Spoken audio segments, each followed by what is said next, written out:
Hey YouTube, it's Tristan.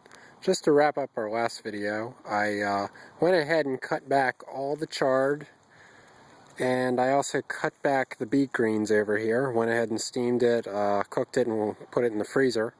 Definitely got, pretty good amount. Probably ended up being about, say, 10 pounds of greens, which, will go a decent ways. Obviously, when you cook it down, you don't get nearly as much. But, easy way to store some greens. And I went ahead and put some 5-1-1 liquid fertilizer on this to hopefully get this to bounce back pretty quickly and hopefully get at least one more harvest before we get a really good cold spell to come through to kind of knock this out. And went ahead, I mentioned in my last video, this spot here is about 10 feet by 20 feet. My original plan was actually to go ahead and put some type of, cheap greenhouse down, like a, made in China, plastic greenhouse. They come in 10 by 20 feet that are very affordable.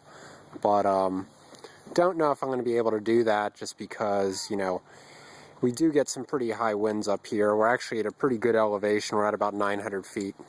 And the elevation and the winds, might really prevent it from staying up.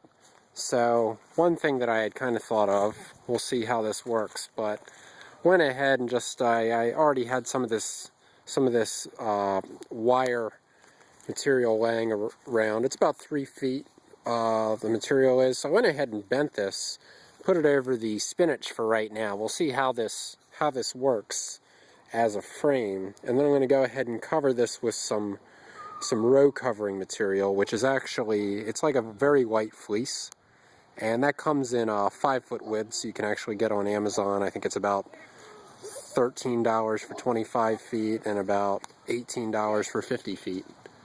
So I might try to cover it with some of that when it gets a little bit colder, and I don't see why I couldn't keep the spinach going probably throughout the winter until maybe the snows come on and collapse it.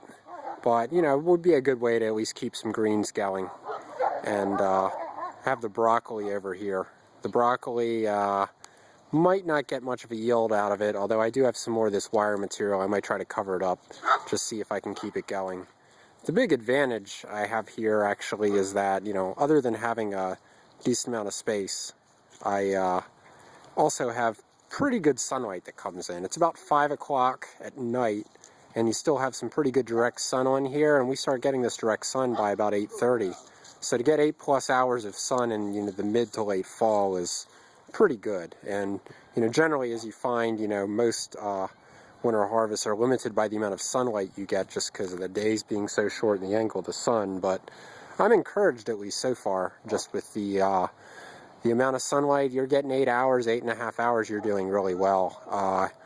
Really, to maintain growth, I think these plants need a good 6+ hours of direct sunlight. So we'll see how long I can get the 6+. That's about it for right now. Have a good one.